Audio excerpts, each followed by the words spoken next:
बरसात का मौसम था। संत एक गांव से होकर गुजर रहे थे। कीचड़ भरे रास्ते, पानी से लबालब तालाब और हरियाली से ढकी हुई धरती। संत धीरे धीरे कदम बढ़ा रहे थे। चलते चलते वह एक खेत के पास पहुँचे, जहाँ एक किसान बैल से हल जोत रहा था। किसान की पत्नी खेत के किनारे से ही अपने पति को आवाज देकर गरम गरम रोटियां और प्याज खाने को दे रही थी।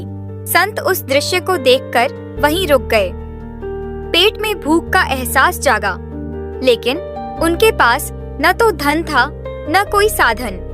किसान की पत्नी ने देखा कि एक बूढ़ा साधु खेत के किनारे खड़ा उन्हें देख रहा है। उसने अपने पति से कहा, देखो, कोई भूखा बाबा लग रहा है, चलो इन्हें भी रोटी दे देते हैं।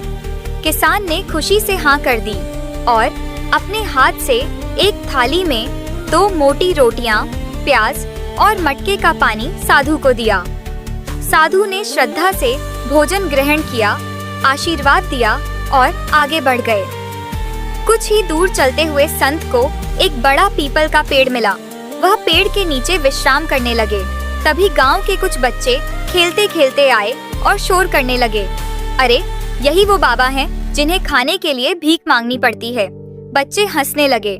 संत ने मुस्कुराकर बच्चों से कहा, बेटा, तुम लोग अभी छोटे हो इसीलिए समझ नहीं रहे, लेकिन याद रखना, जो दूसरों को खिलाता है असली खजाना उसी के घर में आता है।